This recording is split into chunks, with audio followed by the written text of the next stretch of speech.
Olá, povão, tudo bem? Estou aqui hoje para falar de um tema muito relevante. Muita gente me perguntou, pediu minha posição, que é sobre o retorno às aulas.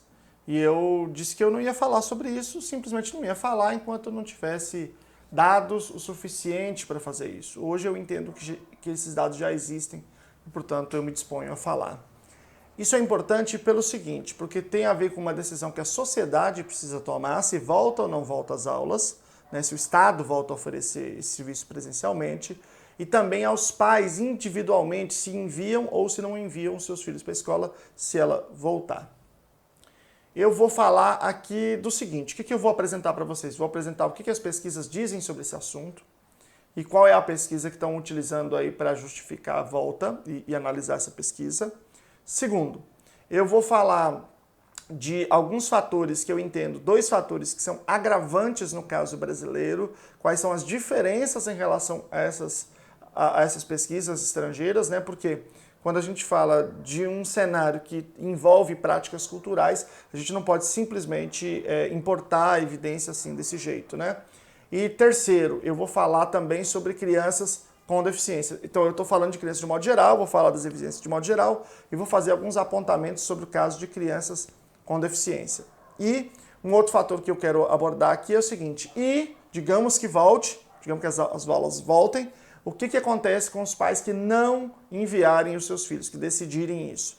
Então eu vou falar de todos esses assuntos aqui, mas primeiro eu vou fazer uma apreciação crítica das evidências, ou seja, qual que é o problema dessas pesquisas que nós temos disponíveis até agora, tá bom? Fica aí pra gente conversar.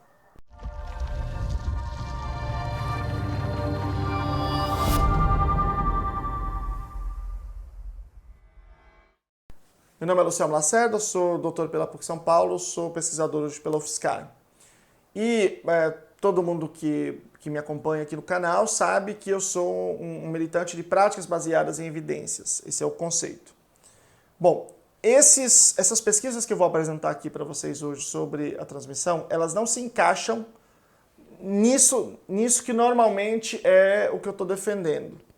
Por quê? Qual que é a grande questão? Quando a gente fala de práticas de área aplicada, né, educação, saúde, por exemplo, toda hora alguém tem uma ideia nova, uma hipótese nova, né, só que o fato do indivíduo ter tido uma ideia não quer dizer que a gente pode pegar isso aí indiscriminadamente e sair oferecendo para as pessoas. Imagina um remédio, alguém tem uma ideia, eu saio distribuindo.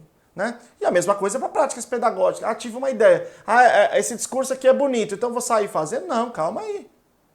Né? A ciência, ela precisa de tempo, ela precisa de pesquisas sólidas, uma metodologia específica, metodologias específicas, né? que dão para a gente uma certeza de que alguma coisa realmente é eficaz. É isso que nós chamamos em geral, né, no sentido forte da palavra evidência. Então a gente consegue isso em pesquisas de randomização, né, com ensaios randomizados, e em revisão sistemática e em meta-análise. É aí que a gente tem essa certeza realmente sobre as pesquisas. Só que a gente não tem isso ainda, neste caso da Covid-19. Por quê? Porque é uma epidemia, uma pandemia, que a última semelhante a essa faz mais de 100 anos, quando não havia esses recursos científicos que nós temos hoje, né? E além disso, mesmo que nós tivéssemos, né, nós estamos falando de um outro vírus, de uma outra doença, de uma outra condição, com padrões diferentes. Portanto, não seria diretamente aplicável. A gente precisa de tempo para produzir evidência sólida. Só que precisamos tomar decisão rápida. Né? Então, as pesquisas que eu vou mostrar aqui, elas não dão para a gente este mesmo grau de certeza. Mas no meu entendimento já há um grau de confiabilidade bastante grande de alguns dados mais recentes. Pois bem, quando os textos que eu li, né, sobre o retorno às aulas, que as pessoas defendendo o retorno às aulas, elas citam, na maioria das vezes que eu li, uma revisão sistemática publicada na Lancet. A Lancet é uma revista de alto impacto, né, uma revista inglesa, só que a gente precisa entender um pouco melhor essa revisão. Primeiro, ela é uma revisão sistemática rápida. Esse é o título, já está no título. Ou seja, não é uma revisão sistemática seguindo os padrões que a gente conhece. Portanto, é muito sumária, são dados muito frágeis ali. Então, em primeiro lugar, há um problema metodológico que já está no próprio título. Né? Segundo, as publicações sobre o Covid-19 no mundo hoje, elas não estão seguindo padrões muito rigorosos. Tem lugar que é sem revisão por pares, já põe lá no site. Mesmo quando tem essa revisão é uma revisão apressada, emergencial, que isso traz vários problemas, inclusive com a própria Lancet, que teve que já retratar um artigo, né? Retratar significa retirar. Bom, pensando nessas coisas, a gente precisa olhar, portanto, com mais cuidado para essa revisão, tá? Mas talvez a coisa central aí é a gente olhar para a conclusão dela. O que ela conclui? Ela conclui que não há evidências para dizer que a suspensão das aulas diminui a taxa de circulação e infecção pela doença. Sim, é verdade, porque a doença começou agora, a gente tem que ter tempo para produzir essas evidências, né?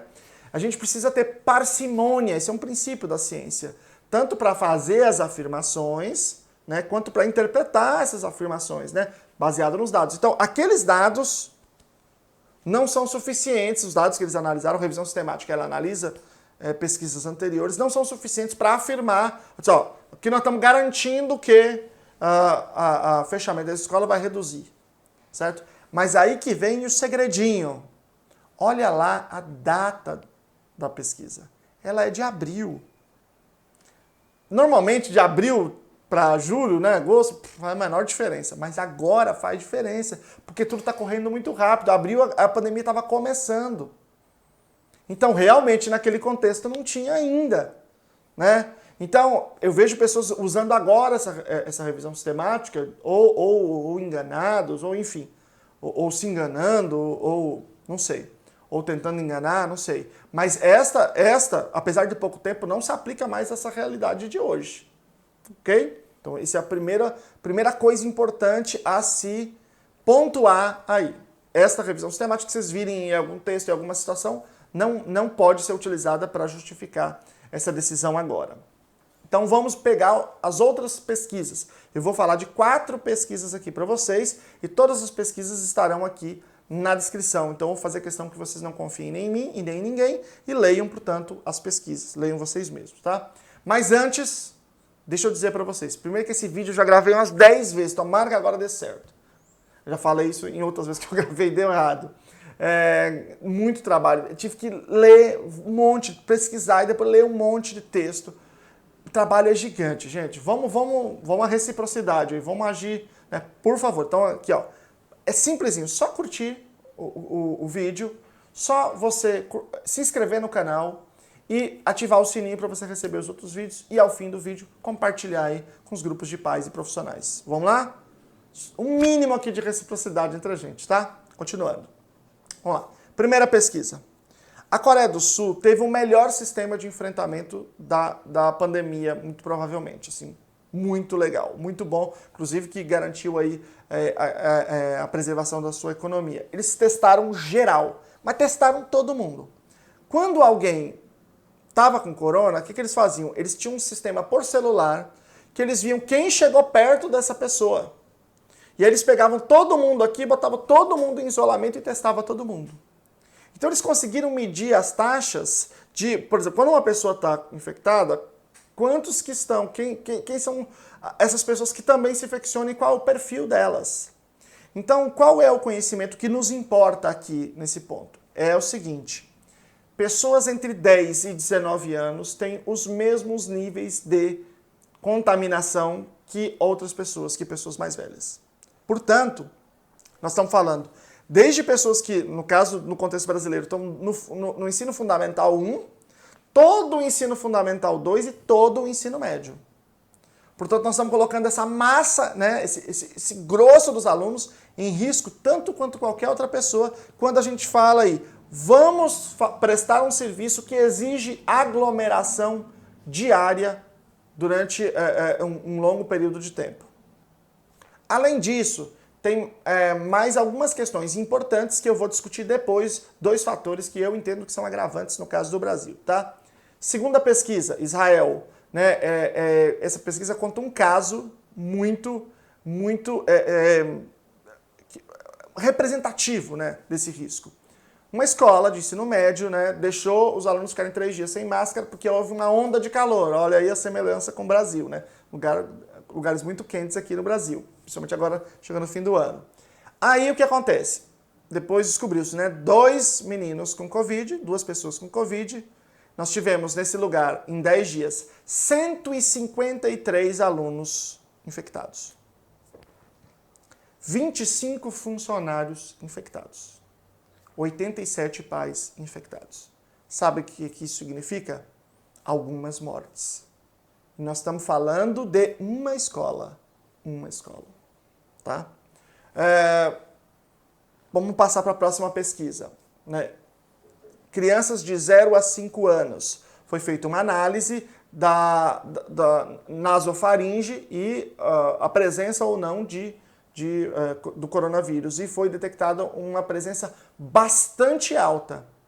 O que indica que, mesmo nos menores, você tem um potencial de transmissão bastante grande.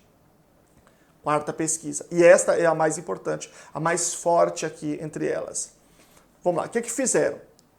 Pegaram os dados dos Estados Unidos. Os Estados Unidos é um país muito grande, que os estados têm autonomia, e lá eles estão vivendo uma situação muito semelhante do Brasil, né? Em que há disseminação de uma versão, tipo, o coronavírus é tudo mentira, dos comunistas, para acabar com a economia, esse papo assim, né? Pseudocientífico, né? E que tem, né, a sua expressão máxima no próprio presidente lá. E aí o que acontece? Alguns estados fecharam muito rapidamente as escolas e outros demoraram bastante. Então eles fizeram dados comparativos entre esses dois para ver qual é o impacto específico do fator fechamento de escola. É claro que se eu pegar só 2 estados, a única coisa que mudou não foi só isso, tem várias outras coisas, tem questões culturais, tem questões de outras coisas que abriram ou fecharam em tempos diferentes. Só que quando você pega vários estados que tiveram uma ou outra postura e a única variável de separação é o fechamento das escolas, aí você consegue ter mais força nesta avaliação. Né? Pois bem, qual é a avaliação ao final das contas? Que o fechamento das escolas reduziu a infecção, né, diminuiu a infecção em 1,3 milhões de infectados. 1,3 milhões de infectados a menos por causa do fechamento das escolas. Mas, segundo dado, olha, presta atenção nesse dado, foram poupadas mais de 40 mil vidas por conta disso. Mais de 40 mil pessoas morreriam, né, se isso não tivesse acontecido. Isso é um dado muito forte. É um dado muito expressivo. A gente tem que considerar esse dado aqui. Portanto, por tudo isso que já está acumulado, eu posso dizer agora com uma convicção bastante grande, embora esses dados não tenham atingido um nível forte de evidência, que é o que eu normalmente vou falar aqui no canal. Portanto, esses números podem ser bastante diferentes do que eu estou indicando, mas, de qualquer sorte, nós podemos dizer claramente que o retorno às aulas é um risco muito grande e que a gente não deveria voltar se a gente for considerar a ciência como parâmetro. Ok? E agora eu vou dizer por que no Brasil há 2 fatores adicionais agravantes. Primeiro fator. Existe um dado de que, muito claro, mas muito claro, de que ricos sobrevivem muito mais do que pobres ao Covid. Né? Claro, infelizmente. Né? A questão da divisão social é brutal neste ponto. E nós, no Brasil, temos uma forma de tratar os nossos profissionais de educação de uma maneira muito aviltante. Os profissionais de educação recebem muito pouco, tem que trabalhar em um monte de lugar. Ou seja, eles fazem parte de uma população, na sua maioria, infelizmente, que não vai ter acesso aos melhores serviços de saúde. Portanto, voltar às aulas significa necessariamente condenar à morte centenas ou milhares de educadores do nosso país. Já não basta o que a gente faz com essa categoria. Isso é absolutamente impensável, né, em um lugar que tem um mínimo de consideração por essa categoria. Né? Eu realmente fico assombrado da gente considerar isso. São famílias, são profissionais, são pessoas que já estão numa profissão super difícil e a gente ainda expô-las a isso. Segundo fator agravante, e que tem a ver com esse primeiro também, né? Ou seja, agrava esse primeiro também, que é o seguinte. Essas pesquisas, elas estão acontecendo em diversos países, né? Tem pesquisa que você pode normalmente pensar esses resultados internacionalmente, e tem pesquisas que não. Por quê? Porque tem fatores culturais muito expressivos. Este é um caso muito especial. Se você pega as pesquisas de professores, que ouvem professores, e pergunta qual é o maior problema seu, vai ser brutal assim. Indisciplina escolar. Quando eu entrei na escola, eu fiquei assim, ó. Eu comecei a dar aula, eu sou professor de sala de aula há mais de uma década, eu fiquei assim, meu Deus, o que é isso? Eu me lembro assim de formação, de conselho, de professor, eu lembro especificamente de um caso que foi bem assim marcante, um professor de matemática, ele fazia assim, quase chorando, ele falou assim, sabe o que eu queria? Meu sonho é chegar na minha sala e dar aula de matemática. É só isso que eu queria, eu não queria mais nada. Eu só queria entrar na minha sala e dar aula. E eu não consigo. Eu fico muito mais administrando criança, administrando para não atrapalhar a aula do professor, aquela bagunça, aquela... Isso, gente, é destruidor, né? Psicologicamente, pedagogicamente, tudo. Mas se alguém aí teve a oportunidade de conhecer outros lugares, isso não acontece no mundo. Assim, na maioria dos lugares, países desenvolvidos, não acontece isso. Isso é uma aberração que acontece no Brasil. E tem uma causa muito clara. A nossa academia, quando fala de educação, é profundamente, mas profundamente anticientífica. Profunda, mas é profundamente mesmo anticientífica. Né? E aí, veja, se você é professor, veja o que eu vou falar. Assim. Estou dizendo que é o maior problema, os professores descrevem como o maior problema. Fala para mim se você teve uma aula na faculdade que o professor disse assim, ó, na licenciatura ou pedagogia, ó gente, hoje eu vou ensinar aqui sobre como lidar com a indisciplina. Tem metodologia tal aqui, ó, as pesquisas aqui, essa metodologia aqui reduz 80%, então aqui ó, você faz isso, aquilo, essa metodologia assim. Agora eu vou apresentar essa outra metodologia aqui, que diminui de 83% a 94% a indisciplina, aí você faz assim, nananana, e tá aqui, você pode usar uma, pode usar outra. Vocês tiveram essa aula? Eu quero que vocês escrevam aqui. Eu faço questão porque parece que eu estou exagerando. Escrevam aqui. Isso tinha que ter uma disciplina só disso. Digam aqui se você teve uma aula. Pode ser que você seja a exceção, né? Óbvio que o Brasil é muito grande, tem muita coisa diferente. Escreve para mim, por favor. Mas eu quero que você compartilhe para as pessoas saberem. Ouvir de educador, que ninguém ouve o educador, o professor. Escreve aqui para mim. Né? Para as pessoas entenderem o que eu estou falando, porque parece que eu estou exagerando. A indisciplina escolar no Brasil é uma coisa absolutamente aberrante. Quando você pega assim, um protocolo de higiene rígido e manda para uma criança dos Estados Unidos, da Suíça, do Japão, de Israel para fazer, é uma coisa. No Brasil, meu amiguinho, é difícil fazer a criança sentar. Né? É difícil fazer a criança sentar. E veja, isso aí, se a gente usasse uma metodologia com evidência, de um bimestre para outro, você derrubava isso aí 90%, brincando, fácil, assim, sem inclusão é outra dificuldade, muito mais complexo. Isso aí é a coisa mais fácil que tem. Então isso não existe em países desenvolvidos. Esse quadro que existe no Brasil, não existe. Pode visitar os lugares aí que vocês vão ver.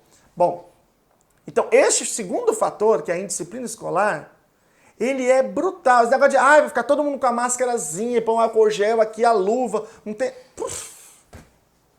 Se voltar, vai na escola para você ver. Vai na escola para você ver como é que vai ser. Né? Enfim.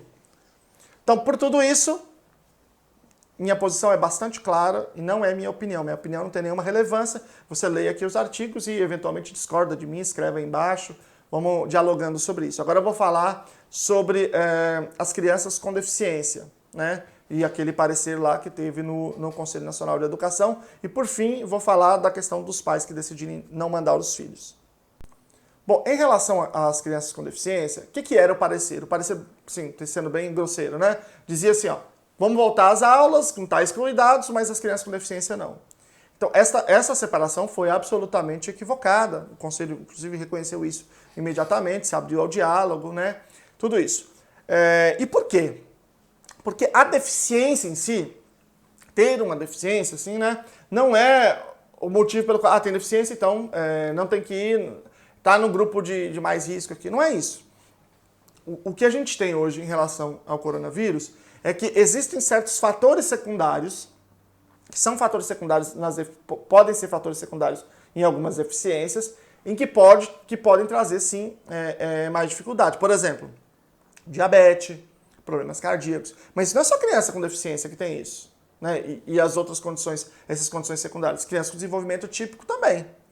Então é assim, presta atenção, para ficar claro, porque muita gente confundiu quando eu publiquei esse repúdio lá atrás, que eu estava dizendo que tinha que voltar à escola. Eu não estava dizendo isso, estava dizendo o seguinte, a gente não deve voltar. Voltar é um equívoco.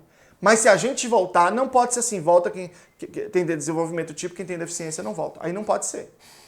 Aí a gente tem que fazer uma análise individualizada desses fatores secundários de todas as crianças, com e sem deficiência, certo? Então, as crianças com deficiência podem ter uma maior probabilidade de ter alguns desses problemas, mas a avaliação é individual, não é pela deficiência. Por exemplo, tem um outro fator importante nessa avaliação, e esse fator, ele talvez tem que ter uma atenção especial em crianças com deficiências, com transtorno do neurodesenvolvimento, por exemplo, autismo, deficiência intelectual, que é as condições comportamentais de aderir a um protocolo de segurança de higiene rígido.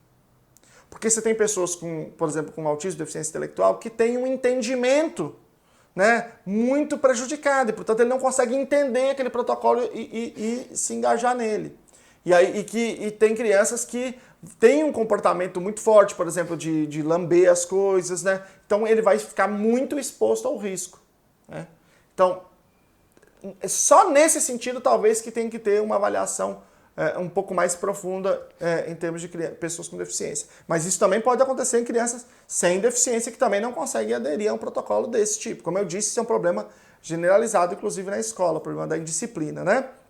Pois bem, agora, e pais que decidirem não mandar os seus filhos, pais de filhos com deficiência e sem deficiência? Falou, não, eu não vou mandar, eu vi lá, eu li as pesquisas que o professor Selmo disponibilizou lá, li, e eu percebi que realmente é um risco, não vou mandar. Certo? Vamos imaginar que seja esse o caso de alguém aqui. Bom, o que acontece com esse pai? Eu vou dizer duas coisas no meu entendimento, tá? Quem estiver advogado aí, por favor, pode se pronunciar aí, dizer se estou errado, estou certo, enfim, o que você pensa sobre isso. Em primeiro lugar, este pai, esta mãe, não pode ser responsabilizado como abandono intelectual, conforme está lá no Estatuto da Criança e do Adolescente. Segundo, mais ainda, esta criança continua tendo direito ao atendimento remoto, mesmo que numa avaliação individualizada não tenha se considerado nenhum risco secundário, mas o pai e a mãe tenham decidido isso. Por quê? Porque as evidências são claras de que não importa se a criança tem ou não tem essas condições secundárias, hoje voltar às aulas são um risco. Então, se eu aplicar o princípio do melhor interesse da criança, um princípio constitucional que guia, né, que é, digamos assim, a base hermenêutica, a base de leitura e interpretação do Estatuto da Criança e do Adolescente, está acima das normas, portanto, ele resguarda esse direito dos pais, né? É o meu entendimento sobre isso, o meu entendimento. Né? Como é que a gente julga se alguma coisa é ou não no melhor interesse da criança? É difícil, mas olhar para as evidências é um caminho para isso. Inclusive, já há decisões judiciais no Brasil fortes em favor dessa questão das evidências científicas. Teve até uma decisão lá atrás que proibiu o governo federal de divulgar informações falsas, informações contra as evidências científicas. Esse é o termo que está lá nessa decisão judicial. Portanto, eu entendo que há esse direito do pai. Bom, é isso o vídeo. Gente, de verdade, eu gravei esse vídeo uns 10 vezes. Né? Tomara que agora dê certo. Então, vou te pedir aqui mais uma vez, compartilha esse vídeo. Terminou aqui agora? Vai no compartilhar, tem lá o link, você copia o link e coloca nos grupos de pais e nos grupos de profissionais. Por quê? Porque a gente vai conseguir atingir mais gente, fazer essa divulgação científica, que é muito importante, né, gente? O analfabetismo científico é uma coisa muito grave e está trazendo um enorme prejuízo para o Brasil e promete trazer mais prejuízo. Mais prejuízo significa maior circulação da doença, maior comprometimento e morte de profissionais da educação. Então eu conto com seu apoio aí em compartilhar esse vídeo.